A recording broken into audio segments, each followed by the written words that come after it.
नमस्कार दोस्तों, हार्दिक अभिनंदन है आपका हमारे YouTube चैनल वशीकरण इंडियन बाबा पर। वट सावित्री व्रत कथा। वट सावित्री व्रत सुहागिन महिलाएं अपने पति की लंबी उम्र के लिए करती है। वट सावित्री व्रत करने से वैवाहिक जीवन सुखी रहता है। इसे करने से सुख, समृद्धि और संपूर्ण सौभाग्य की प्राप्ति होती है। दोस्तों, बहुत पहले की बात है। एक अश्वपति नाम का राजा था। उसके पास कोई संतान नहीं थी। राजा ने संतान प्राप्ति के लिए बहुत सारे यज्ञ किए, माता सावित्री की पूजा आराधना की, जिसके फलस्वरूप उन्हें एक दिव्य पुत्री की प्राप्ति हुई।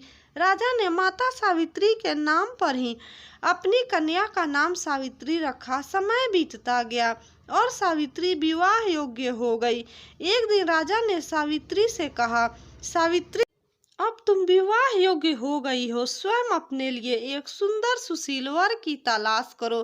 पिता की बात मानकर सावित्री मंत्रियों के साथ योग्य वर की तलाश में निकल गई। अनेक ऋषियों के आश्रमों, तीर्थों और जंगलों में घूमने के बाद वह राजमहल लौट आई। जिस समय सावित्री वापस आई, उस समय संजोग से उसके पिता के साथ देवर्षि नारद वहीं पर मौजूद थे। सावित्री ने उन्हें प्रणाम किया। राजा अश्वपति ने सावित्री से उसकी यात्रा का समाचार पूछा। सावित्री बोली, पिताजी तपोवन में अपने माता पिता के साथ निवास कर रहे सत्यवान मेरे लिए योग्य है। मैंने मन से उन्हें अपना पति मान लिया है।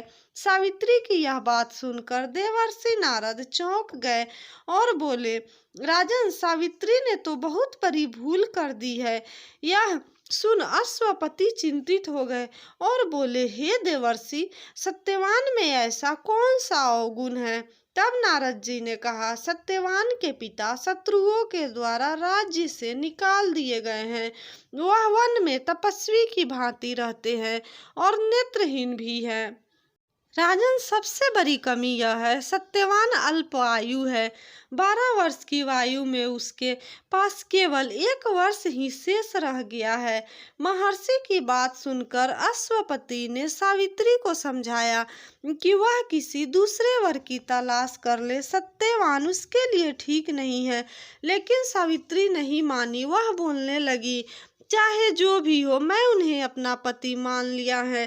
अब मैं उन्हीं से ही शादी करूंगी। पुत्री के हठ के आगे पिता भी वश हो गए और सावित्री का सत्यवान के साथ पूरी विधि विधान से विवाह करा दिए।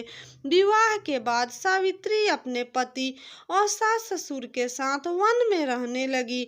जैसे जैसे समय बीतता जा रहा था, सावित्री के मन का भय बढ़ता जा रहा था। नारद जी के कहे अनुसार जब उसके पति की आयु मात्र 4 दिन बची, तब सावित्री ने 3 दिन पहले से व्रत रखना प्रारंभ कर दिया और आखिरकार वह दिन भी आ पहुंचा जिस दिन सत्यवान की मृत्यु होने वाली थी। चौथे दिन जब सत्यवान लकड़ियां काटने वन की ओर जा रहा था, तब सावित्री बोली, हे नाथ, मैं भी आपके साथ वन को चलूंगी। सत्यवान के मना करने पर भी वह अपने सास ससुर की आज्ञा लेकर अपने पति के साथ वन को चली गई। जंगल में सत्यवान ने जैसे ही पेड़ से लकड़ी काटनी शुरू की, उसके सर में जोर जोर से दर्द होने लगा और वह पेड़ से उतरकर सावित्री की गोद में आकर लेट गया। लेटते ही सत्यवान अचेत हो गया। सावित्री रोते हुए ईश्वर से प्रार्थना करने लगी। तभी उसे लाल वस्त्र पहने भयंकर आकृति वाला एक पुरुष दिखाई दिया। वह साक्षात यमराज थे। सावित्री बोली, महाराज, आप कौन हैं? मैं यमराज हूँ और तुम्हारे पति के प्राण हरने आया हूँ। सावित्री बोली, सांसारिक प्राणियों को लेने तो आपके दूत आते हैं, फिर आज आप क्यों? यमराज ने उत्तर दिया, सावित्री, सत्यवान धर्मात्मा तथा गुणी है। मेरे दूत इन्हें ले जाने के योग्य नहीं है, इसलिए मैं स्वयं इन्हें लेने आया हूँ। इतना कहकर यमराज ने सत्यवान के शरीर से उसके प्राण को निकाल कर चल दिए।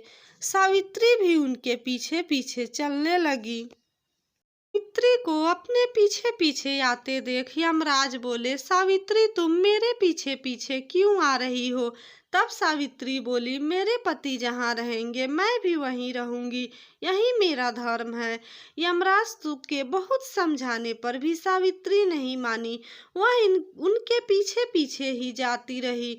उसके पतिव्रता धर्म की निष्ठा को देखकर यमराज बोले, तुम अपने पति के बदले कोई भी वर मांग लो। सावित्री ने अपने नेत्रहीन सास ससुर की आंखें मांगी। यमराज ने तथावस्तु कहकर आगे चल दिए।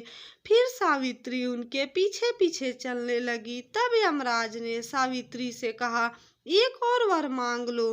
तब सावित्री ने अपने सास ससुर के राज्य को मांग लिया। यमराज तथास्तु कहकर आगे चल दिए।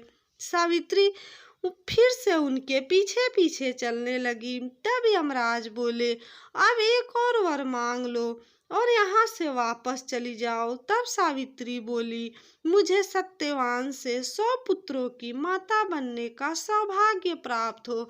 इस बार भी यमराज ने तथास्तु कह दिए और आगे चल दिए।